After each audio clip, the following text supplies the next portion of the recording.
যে কেন আমরা লড়তে চাইছি এবং আপনাদের কেন মনোযোগটাকে ভোটটা দেওয়া উচিত।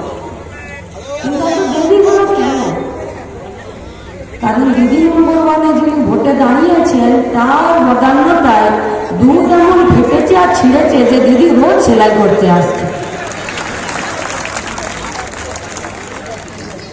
এখন এই রাতে আপনাদের কাছে আমার একটাই প্রশ্ন, জিতবো তো আমরা? দেশকে বাঁচাতে পারবো তো? কে বলে মনোদীপদা সেলিব্রিটি নয়? কে বলে? ক্ষেতের আলে ক্ষেত মজুরের মজুরি বৃদ্ধির আন্দোলনে লোকের রচনাকে পাবেন না পাবেন মনোদীপদাকে। জুট মিলের কারখানার থেকে শুরু করে ডানলপের কারখানা, এখানে যদি লাল ঝান্ডা নিয়ে বাম কংগ্রেস নিয়ে আর যদি কেউ লড়াইয়ের ময়দানে থাকে তার নাম হলো মনোদীপদা। কলেজের গেট থেকে শুরু করে রেলের কর্মচারীরা, সরকারি কর্মচারীরা তাদের যদি অধিকারের দাবিতে লড়াইয়ের রাস্তাতে মিছিলে আমাদের পায়ের যদি ধুলো ওড়ে সেই ধুলোর সামনে যিনি থাকেন তিনি হলেন মনোদীপদা। জিতবো তো আমরা? কারো শক্তি নেই বিজেপিকে ফিরে দিল্লিতে সরকারে নিয়ে আসা। ও হাতি বেঁধে দিলেও আসবে না, আসবে না। জিতবো আমরা। আর পশ্চিমবঙ্গে তৃণমূল কংগ্রেসের সরকারটাকে আমরা আপনাদেরকে কথা দিচ্ছি, পশ্চিমবঙ্গের ছাত্র যুবরা ভালো করে বেঁধে প্যাক করে 26-এ বিদায় জানিয়ে দেবো। এ আর মুখ দেখাতে পারে কি জানেন? লড়াই মানে আন্দোলনের পথে, রাস্তায়, মিছিলে যখন পায়ে পায়ে একসাথে যখন হাঁটতে গিয়ে ধুলো ওড়ে, সেই ধুলো গায়ে লাগলে, কলারে লাগলে, কানে, চোখে, মুখে লাগলে তার গন্ধ কেমন হয় ওরা বোঝে? কারখানার গেটে, ক্ষেতের আলে, স্কুল কলেজের বাইরে বেকার ছেলে মেয়েদের চাকরির দাবিতে কলকাতার রাজপথ থেকে শুরু করে সিঙ্গুরের কারখানাটার বাইরে যখন বেকার ছাত্র যুবরা লড়াই করে তখন তাদের ঘামের গন্ধ কেমন হয় সেটা পারফিউম দিয়ে ঢাকা দিতে হয় না। এইটা হলো আন্দোলন। লড়াইয়ের মানে বোঝে যে লড়াই করতে গিয়ে সুদীপ্ত, আনিস, মইদুলরা খুন হয়ে গেলে তরতাজা জলজান্ত ছেলেগুলো লাশগুলো যখন মরা কাটা লাশ কাটা ঘরে ঢোকায় আর যখন দমে সেই শরীরটা সেলাই করে দেয় আর বের করে নিয়ে আসে তখন কাঁচা মাংস আর রক্তের গন্ধ, কাঁধে যখন সহযোদ্ধার লাশ বইতে হয় তার গন্ধ কেমন হয় বোঝে ওরা। সেলিব্রিটি হয়ে শুধু ছবি তোলা যায়, দেশ রাজ্য চালানো যায় না। লড়াইটা মেহনতি মানুষের অধিকার আদায়ের লড়াই, লড়াইটা দেশ রক্ষার লড়াই। কি পেল হুগলি? ভদ্রেশ্বর বৈদ্যবাটির মাঝখানে ওই খড়িগাছি রেল স্টেশনটা কবে হবে? কবে কবে হবে? সিমলাগড়ের উপরে রেল স্টেশনটার উপরে ফ্লাইওভার কবে হবে? ডানলপের কারখানাটার জায়গাতে সেখানকার শ্রমিকদের পাওনা গন্ডা মিটিয়ে দিয়ে আবার নতুন করে কারখানাতে চিমনি থেকে ধোঁয়া কবে বেরোবে? কবে হবে গঙ্গাটা পরিষ্কার? কবে হবে বলাগড়ের নদী ভাঙনের সেখানকার সমস্যার সমাধান? কবে হবে? কবে হবে কুন্দলপাড়াতে আর গঞ্জেসের জুট মিলে মালিক শ্রমিকের অসন্তোষকে মিটিয়ে দিয়ে শ্রমিককে নিজের ভাতঘর বাঁচানোর জন্য অধিকার দেওয়ার লড়াই? কি পেল হুগলি? গরু পেল, ঘাস পেল, দই পেল, ধোয়া পেল, আলুর দম আর ঘুগনি পেল। আমরা জানি গরু ঘাস খেলে দুধ দেয় আর সেই দুধ থেকে দই হয়। সেই দই খেলে গরমে পেট ঠান্ডা থাকে, কিন্তু ভুলেও তৃণমূলকে দই ভেবে রাতের অন্ধকারে খাবেন না। সকালে উঠে দেখবেন মুখ পুড়ে গেছে, ওটা দই নয়, এক বাটি চুন। হ্যাঁ, গরুতে ঘাস খায়, কিন্তু কোনো কোনো গরু তো আছে গো যে গুও খায়। আর গু খাওয়া গরুদেরকে, অন্যের খেতে যাওয়া গরুদেরকে যদি বাগে আনতে হয় তো বাগালরা গলাতে মোটা কাঠ বেঁধে দেয়, ঠাকুমা শিখিয়েছিল ওটাকে হোড় বলে। আমরা বলছি গু খাওয়া গরুরা যদি সাবধান না হও, মনোদীপ দা পার্লামেন্ট যাবে আর হুগলির রাস্তায় আমরা থাকবো। এই গু খাওয়া গরুগুলোর গলাতে হোড় আর মোটা কাঠটা বেঁধে দেওয়ার দায়িত্ব আমরা নিচ্ছি। ভরসা রাখুন নিজের উপরে, ভরসা রাখুন আমাদের উপরে। তাই বাম কংগ্রেসরা জোট বেঁধেছে। কার গায়ে আলকুশি পড়ছি আর তো চুলকানি, কি প্রয়োজন আছে? আপনারা বিছুটি পাতা জানেন নাকি? ঘষে দিলে চুলকায়। আলকুশি জানেন না? জানেন? ও ঘষতে হয় না, এরকম হাওয়া দিলে গাছে লটকে থাকে, আপনি যার গায়ে লাগা লেগে যায়। তাই কংগ্রেসের আমাদের নেতৃত্বকে বলবো যে ওই আলকুশি কার গায়ে যাচ্ছে আপনি অত প্রশ্নের উত্তর দিতে যাবেন না।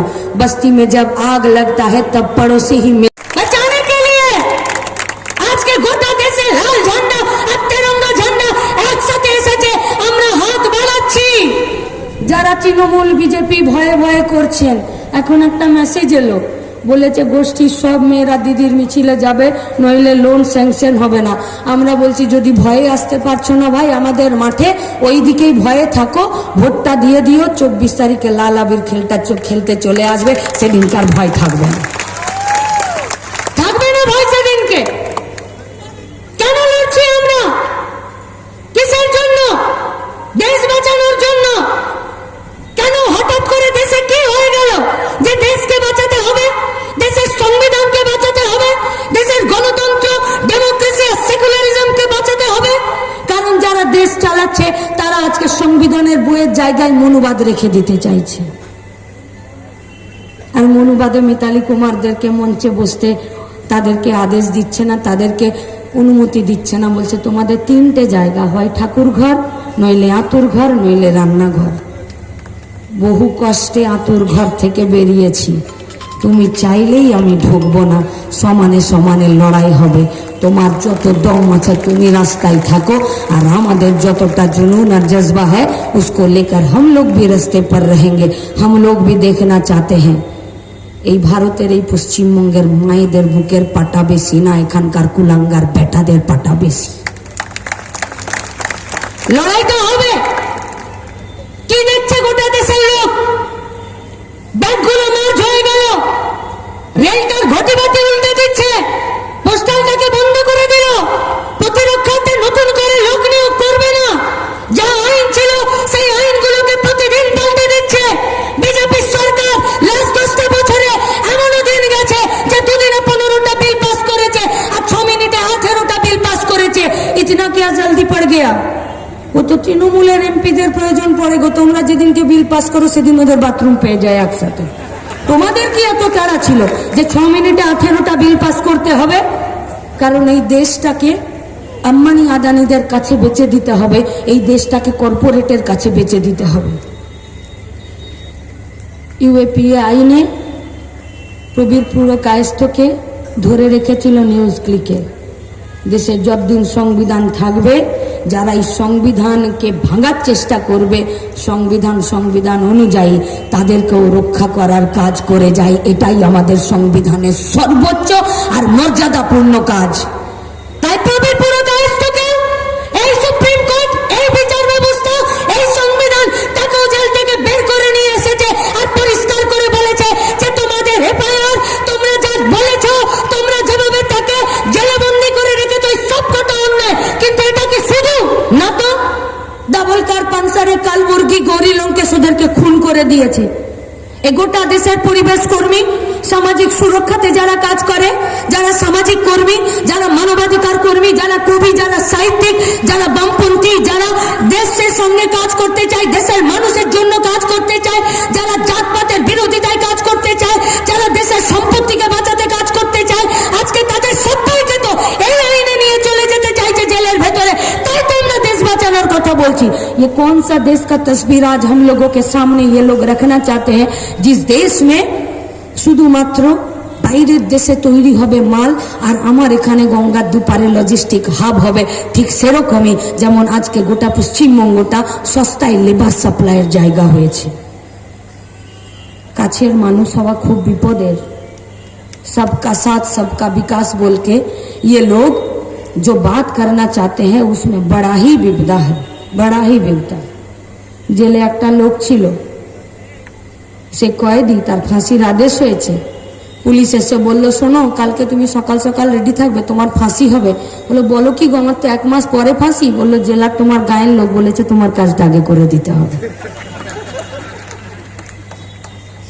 কাছের লোক নীতিতে হবে, কাছের লোক পলিসিতে হবে, কাছের লোক হবে আমার পেটের জ্বালা যন্ত্রণা, আমার হাতের কাজ, আমার মাথার মান সম্মান, মাথা উঁচু করে বেঁচে থাকার জন্য এই গোটা দেশটাকে, এই গোটা পশ্চিমবঙ্গটাকে, এই গোটা সমাজটাকে আমার বেঁচে থাকার জন্য তারা করে দিতে চাইছে কিনা।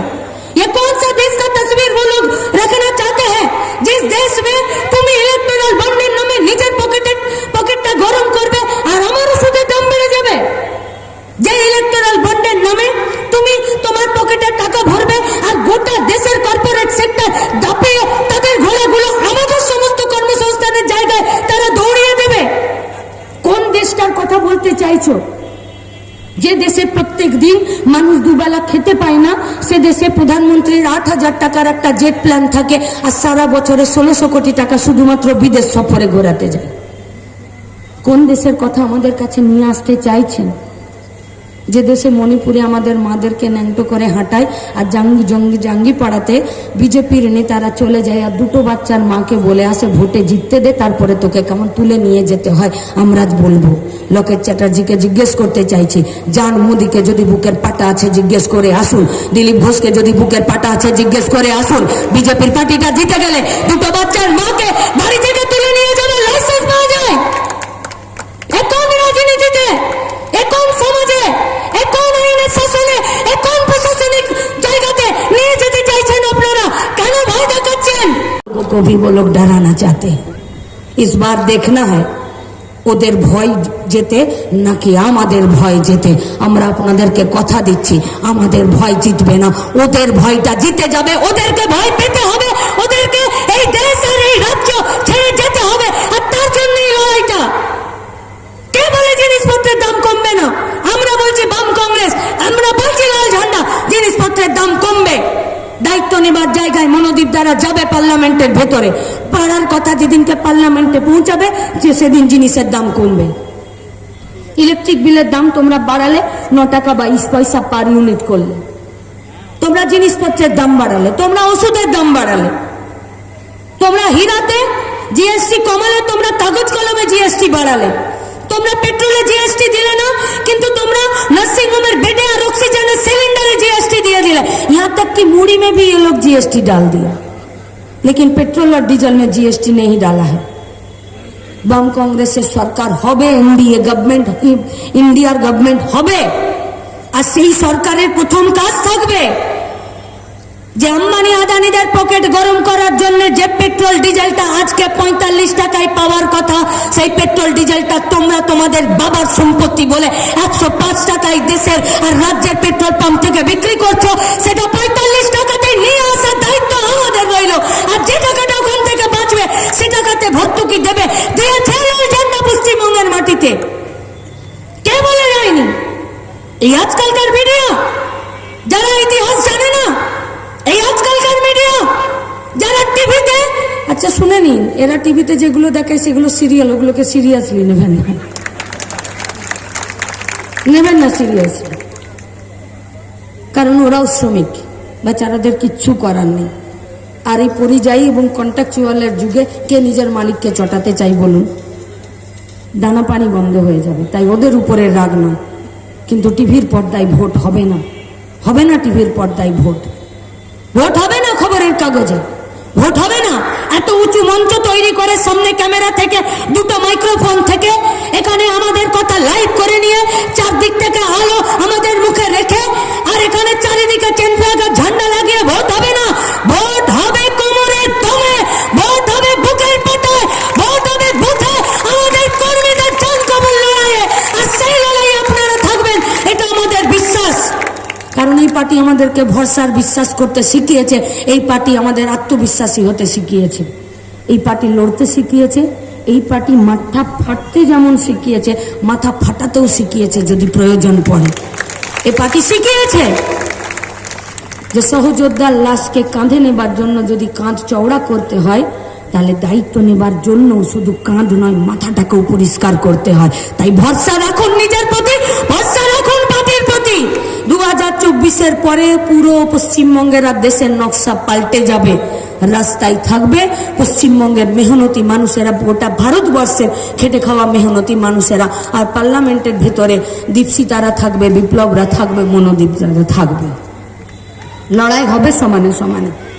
যে লড়াই আমরা বলতে চাইছি আপনাদেরকে, যে জিনিসপত্রের দাম কমবে, যে লড়াই আমরা আপনাদেরকে বলছি যে কাজ হবে, যে লড়াই আমরা আপনাদেরকে বলছি ভারতবর্ষের সরকারকে শিক্ষা খাতের টাকা বরাদ্দ করতে হবে, যে লড়াইয়ে যে জেতাতে আমরা বলছি শিক্ষা ব্যবস্থায়, স্বাস্থ্য ব্যবস্থায়, মিড ডে মিলে, আঙ্গনবাড়িতে, এই সমস্ত ক্ষেত্রে আমাদের টাকা, আমরা টাকার যোগানদার, আমাদের টাকা সেখানে বরাদ্দ করতে হবে। আর তাই তো বলছি তৃণমূলের বিরুদ্ধেও লড়তে হবে। বিজেপিকে হারিয়ে তো একা লাভ নেই, আর একা তৃণমূলকেও হারিয়ে লাভ নেই। তাই তৃণমূলকে হারাতে গেলে বিজেপি সমেত হারাতে হবে। মনে করুন আপনি ডিম রেখে মাকে বিসর্জন দিয়ে দিচ্ছেন, আর ওই পচা ডিম ফুটে যে ছা বেরোবে সে তো চোর মায়েরই ছা বেরোবে। তাহলে ডিম সমেত যেমন মাকে বিসর্জন দিতে হবে, তেমনি বিজেপি সমেত তৃণমূলকে এখান থেকে বিদায় দিতে হবে। কোন তৃণমূল লড়বে বিজেপির বিরুদ্ধে? কোন তৃণমূল? যারা চুরি করেছে আপাতমস্তক, এদেরকে নিয়ে বলা ছেড়ে দিন, অপ্রাসঙ্গিক। প্রেসার ফল করছে। একটা পেশেন্টকে ভর্তি করেছিলাম, হাতে পায়ে ধরে ডাক্তার বলল কোন পেশেন্ট নিয়ে এলি রে? একে তো তোরা বলছিস জ্বর, কিন্তু দেখছি এর তো পুরো চেস্ট ইনফেকশন। বললাম আর কি আছে? বলছি কিডনিতেও ইনফেকশন আছে। বললাম আর কি? বললে তো পুরো নিউমোনিয়া হয়ে গেছে, সুগার প্রেসারের একদম 12টা বেজে গেছে, সোডিয়াম পটাশিয়াম খারাপ হয়ে গেছে, ফুসফুসেও ইনফেকশন হয়ে গেছে। হবে কি? বলে মাল্টি অর্গান ফেল, একে কোমাতে নিয়ে যাবে আর বাঁচবে না। তৃণমূল কংগ্রেসের সরকারটার মাল্টি অর্গান ফেল করে গেছে, এ আর বাঁচবে না, এ থাকবে না। কি পেল হুগলি? আমরা ছোটতে মা বাবার সঙ্গে বলতো যা দোকানের খাতাটা নিয়ে আয়, দোকানের খাতাটা নিয়ে আসতাম, আর মাসের 2 তারিখে বাবা বলতো লে কাটা 25 কিলো, চাল 25 কিলো। তারপর বলতাম বাবা এটা কি? বললো এটা মাস কাবারির খাতা, পুরনো মাসের যা জের ছিল সেটা সওদার দোকানে দিয়ে আসবা, নতুন করে তোর মা যা বলছে জিনিসের ফর্দ এটা লিখে দে, এই মাস থেকে তুই লিখবি। হুগলিতে দেখলাম যে আর এখন এখানে চাল চিনি আটার ফর্দ লিখে না, কি কত টাকায় চাকরি বিক্রি করেছে তার ফর্দ লিখছে বলাগড়ে বসে, তার ফর্দ লিখছে। কে লিখতে সাহস দিল ওদেরকে এই ফর্দ? কে বিক্রি করলো চাকরি? কোথায় চাকরি বিক্রি হয়? দুধের দোকানে দুধ বিক্রি হয়, জামা কাপড়ের দোকানে জামা কাপড় বিক্রি হয়, সোনার দোকানে সোনা, গাড়ির শোরুমে গাড়ি। আর পশ্চিমবঙ্গের নবান্ন এসএসসি কমিশন থেকে চাকরি বিক্রি হয়, ওটা চাকরির দোকান খুলেছে এরা। টেবিল বসালো কে? পশ্চিমবঙ্গের তৃণমূল কংগ্রেসের সরকার। পশ্চিমবঙ্গের বেকার ছেলে মেয়েরা কেউ জন্ম হওয়ার সাথে সাথে কারো বাপ 2 কাঠা জমি বিক্রি করে ঘুষ দেব বলে টাকা জমায়নি। পশ্চিমবঙ্গের কোনো মা নিজের 2 গাছা হার আর 1 গাছা গয়না বিক্রি করে দিয়ে কেউ তার মেয়েটা বয়সকালে সে চাকরি পাবে বলে, তৃণমূলকে ঘুষ দিতে হবে বলে সে টাকা জমায়নি টাকা। পশ্চিমবঙ্গের তৃণমূল কংগ্রেসের সরকারটা ঘুষের বাজার তৈরি করেছিল বলে পশ্চিমবঙ্গের বেকার ছেলে মেয়েরা যারা যোগ্য প্রার্থী তারাও বলল যে শুধু পাস করে চাকরি পাওয়া যায় না যতক্ষণ না পর্যন্ত তৃণমূলের পকেট গরম করে দেওয়া যায়। তাই আমরা তৃণমূল কংগ্রেসের সমস্ত কর্মী, সমর্থক, দরদি, বন্ধু, এত ভালো কথা বলতে পারছি না, নির্লজ্জ দোকান কাটা বেহায়া কর্মীদেরকে বলছি, পকেট গরম করেছো। যদি চাঁদি গরম করাতে না চাও তাহলে এবারের ভোটে কেউ বুথের বাইরে আসবে না, নিজের ভোট দেবে। ভাগাড়ের রাস্তা খোলা আছে, দিদি নম্বর 1 দাঁড়িয়ে আছে, চলে যাও, সারা বছর দই খাওয়াবে। আজ গোটা পশ্চিমবঙ্গের বেকার ছেলে মেয়েদের কাছে আজকে একটা নোংরা ভবিষ্যৎ, একটা অনিশ্চিত ভবিষ্যৎকে সামনে এনে রেখে দিয়েছে, যে পশ্চিমবঙ্গে বেকার ছেলে মেয়েরা সৎ পথে রোজগারের জায়গা খুঁজে পাচ্ছে না। পরিযায়ী শ্রমিক প্রতিদিন এ রাজ্য থেকে বাইরের রাজ্যে চলে যাচ্ছে। কি করে ভুলে যাব? পরিযায়ী শ্রমিক হেঁটে হেঁটে বাড়ি ফিরেছে। কি করে ভুলে যাব? পরিযায়ী শ্রমিক নিজের মরা বেটাকে বুকে করে নিয়ে বাড়ি ফিরেছে। কি করে ভুলে যাব? পরিযায়ী শ্রমিক বাপের সঙ্গে কাজ করতে গেছিল, ট্রেনে করে ফিরেছে, জল পায়নি, মায়ের কাছে দরজায় যখন এসেছে তখন শেষ নিঃশ্বাস ফেলেছে। কি করে ভুলে যাব যে বাপের ট্রিটমেন্টের জন্য যে টাকা বরাদ্দ করে রেখেছিল সেই টাকা কন্টেনারে 6000 টাকা ভাড়া দিয়ে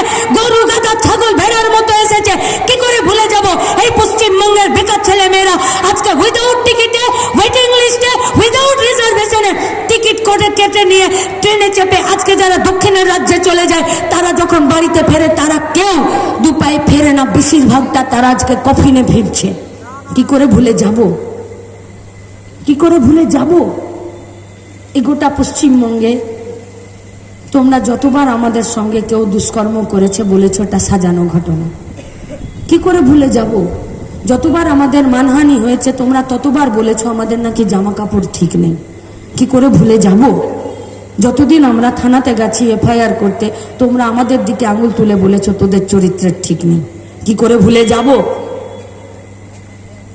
দুবারের রেপ হয়ে যাওয়া মেয়েটিকে পুলিশ প্রোটেকশন না দিতে পারায় তৃণমূল কংগ্রেসের চেলাচামুন্ডারা যখন তাকে পেট্রোল ঢেলে ঘরের মধ্যে পুড়িয়ে দেয়, তখন পুলিশ তাদেরকে নিয়ে মধ্যম গ্রামের ওই নির্যাতিতাকে পুড়িয়ে তার সৎকার করে দেয়। কি করে ভুলে যাব? কি করে ভুলে যাব? সেদিনকে তোমরা শাস্তি পাওনি, কি করে ভুলে যাব? সেদিনকে তোমাদেরকে বুক বাজিয়ে এই রাজ্যের মুখ্যমন্ত্রী প্রকাশ্য দিবালোকে রাস্তার মাঝখান দিয়ে হাঁটার জন্য পারমিশন দিয়েছিল। কি করে ভুলে যাব? যে পুলিশের উচিত ছিল এদেরকে কলার ধরে টেনে লকআপের ভিতরে নিয়ে যাওয়ার, সেই পুলিশ যখন জুতো খুলে মমতা ব্যানার্জির বাড়িতে পিতলের বালতি করে খিচুড়ি পরিবেশন করে। কি করে ভুলে যাব যে আজও পশ্চিমবঙ্গে আমাদের জেলখানাগুলোতে 196টা মেয়ে পুয়াতি হয়ে যায়? কি করে ভুলে যাব? তুমি এদেরকে শাস্তি দাওনি বলে আজকে এদের বুকের পাটা এত বেড়েছে যে রাতের বেলায় বাপ বেটাদের সামনে যখন খেতে বসি তখন এরা আমার বাড়ির দরজা নক করে বলে যায় তোমার ডাগর মেয়েটাকে রাত 12টায় পার্টি অফিস পাঠিয়ে দেবে, ভোর 5টায় বাড়ি পাঠিয়ে দেবো। আর আমার বাবা মুখটা নামিয়ে ভাতটা খায়। আমার বাবার হিম্মত হয় না দরজার সামনে গিয়ে তৃণমূলের ছেলেটার কলারটা ধরে দু ঝাপড় দেয় আর বলে তোরা তো হিম্মত কি করে হয় আমার বাড়ির দরজায় এসে আমার মেয়েটাকে ডাকিস?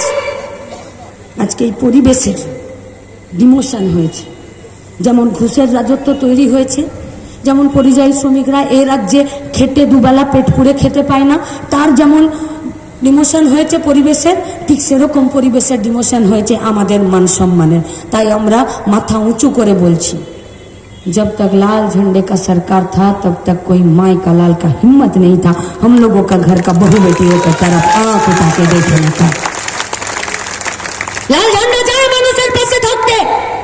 2010 সালে যখন ইলেকট্রিকের বিলের দাম বাড়লো তখন এই লাল ঝান্ডা 120 কোটি টাকা ভর্তুকি দিল। কারো কাছে পারমিশন নিতে হয়নি, কারণ লক্ষ্য এক দেশ, এক নেতা, এক ভাষা, এক জাতি, এক গোষ্ঠীর কথা বললে হয় না। লক্ষ্য এক থাকতে হয় গরিব মানুষের আপগ্রেডেশন, গরিব মানুষের উন্নতিকরণ। তাই সেই এক লক্ষ্য, এক উদ্দেশ্য থাকাতে এক ঝটকায় 120 কোটি টাকা ভর্তুকি দিয়েছে 400 কোটি টাকার ভর্তুকি।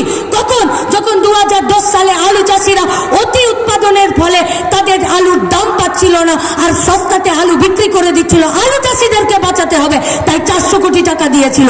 নয়া উদারনীতিবাদ যখন এই গোটা ভারতবর্ষকে কুড়ে কুড়ে খেয়েছে তখন 5000-এর বেশি টাকা ভর্তুকি দিয়েছে এই লাল ঝান্ডার পার্টিটা এই পশ্চিমবঙ্গে। যে গরিব মানুষ আজকে কাজ পাচ্ছে না, কাজ হারাচ্ছে, কলকারখানা বন্ধ হয়ে যাচ্ছে, আগে এদেরকে বাঁচাতে হবে। লাল ঝান্ডা আমাদেরকে पाठिए আপনাদের কাছে আবেদন করতে যে এটা সেই लाल झंडा जब जिन लोगों का कुत्ता बिल्लियों के नाम पर जमीन था उन लोगों से आईन के माफिक उन लोगों के पास से जमीन को छीनकर गरीब खेटे खावा मेहनती और कृषक परिवारेर हाथे ওই জমিটাকে তুলে দেওয়া। আমরা সেই লাল ঝান্ডার পক্ষ থেকে এসেছি যে লাল ঝান্ডা কোনোদিন আপনি কোন খবরের কাগজ পড়বেন, কোন খবরের চ্যানেল দেখবেন, কে আপনার কোন খবরটা করবে, আর সেই বাড়িতে সেই রিপোর্টারের কাছে সেই মিডিয়া হাউসের কাছে পুলিশ পাঠিয়ে দেয়নি। আমরা সেই লাল ঝান্ডার পক্ষ থেকে মনোদিকটাকে ভোট দিতে বলতে এসেছি। সেই লাল ঝান্ডা যে লাল ঝান্ডা কোনোদিন পুলিশ পাঠিয়ে শ্রমিকের ধর্মঘটকে বন্ধ করে দেয়নি। আমরা সেই লাল ঝান্ডার পক্ষ থেকে আপনাদের কাছে ভোট চাইতে এসেছি। পৌরসভার ভোট, বিধানসভার ভোট, লোকসভার ভোটে এক একটা বুথ, এক একটা ওয়ার্ড, এক একটা বিধানসভাতে বামেদের বিরুদ্ধে ভোট যাচ্ছে, কিন্তু কখনো পুলিশকে দিয়ে বলেনি এ পাড়ার ভোটটা বন্ধ করিয়ে দে। আমরা সেই লাল ঝান্ডার পক্ষ থেকে এসেছি। কেউ আমাদের গায়ে আঙুল দিতে পারবে না। 34টা বছরের নির্দিষ্ট সময়ে স্কুল থেকে শুরু করে কলেজ থেকে শুরু করে বিধানসভার ভোট পর্যন্ত একটা দিনের দেরি হয়েছে। আমরা সেই লাল ঝান্ডার পক্ষ থেকে এসেছি। কারো হিম্মত নেই আমাদের দিকে তাকিয়ে কেউ চোর বলে দেয় আর আমাদের দিকে এক বিন্দুতে কালি ছুড়ে দিতে পারে। আমরা সেই লাল ঝান্ডার পক্ষ থেকে এসেছি যে লাল ঝান্ডাটা শিক্ষা ব্যবস্থার প্রতি একটা ভরসা তৈরি করেছিল। তাই গরিব বাপ মায়েরা নিজেদের পেট কেটে পকেট কেটে শখ আহ্লাদকে কেটে দিয়ে নিজের বাচ্চা ছেলে মেয়েকে লেখাপড়া শিখিয়েছিল যে ভালো করে লেখাপড়া শেখ। রেল আছে, পোস্টাল আছে, বিএসএনএল আছে, কিছু না হোক মাস্টার দিদিমণি আছে, কিছু না হোক সরকারি কর্মচারী আছে, ক্লার্ক আছে, কিছু না হোক তুই কোথাও না কোথাও একটা মাথা গোঁজার ঠাঁই পেয়ে যাবে। তাই স্কুল বেড়েছে, কলেজ বেড়েছে, শিক্ষার প্রতি তাদের আস্থা বেড়েছে, ভরসা বেড়েছে, সরকারের প্রতি চাকরি পাবো বলে তাদের আস্থা বেড়েছে। আর আজ তো ये पता ही नहीं चलता कि सरकार है या लॉटरी वाला है। सरकारी नौकरी बदल गया लेकिन लॉटरी वाला ज्यादा हो गया। आज पता ही नहीं चलता कि सरकार है तो 8,000 स्कूल बंद করে দিয়ে 21,000 মদের দোকান খুলে দিল। कभी कभी कोई पूछता है हम लोगों से कि आपका सरकार है या दारू का दुकानदार है। আমরা বললাম এই মদের দোকানদারগুলোকে আমরা বিদায় দিয়ে দেব। শুধু আপনাদের কাছে বলতে এসেছি, হুগলি প্রতিষ্ঠা, মান, মর্যাদা এবং নিজের মাটি, নিজের মাথার সম্মান, তার জন্য লড়তে জানে। কৃষককে সাথে নিয়ে, শ্রমিককে সাথে নিয়ে নিজেদের জান কবুল, নিজেদের ভবিষ্যৎ, নিজেদের এলাকা, নিজেদের জেলা, নিজেদের রাজ্য, নিজেদের দেশের জন্য। তাই সেই হুগলির কাছে আজকে এই মাঠে যারা উপস্থিত আছেন, আমরা ফিরে আরও একবার আপনাদের কাছে শুধু এই কথাটাই আরও একবার আপনাদের কাছে আমরা জানতে চাইছি, জিতবো তো আমরা?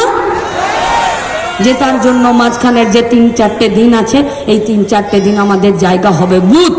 क्योंकि मोहम्मद सलीम দেখিয়ে দিয়েছেন যে একবার যদি ঘাড় ধাক্কা দেয় তো তৃণমূলের নাতিরা দাদুর নাম ভুলে যায়। আপনারাও প্রস্তুত হন এদের বাপ দাদুদের নামটা ভুলিয়ে দেবার জন্যে আর কমরেড মনোদীপ ঘোষকে পার্লামেন্টে পাঠিয়ে দেবার জন্যে।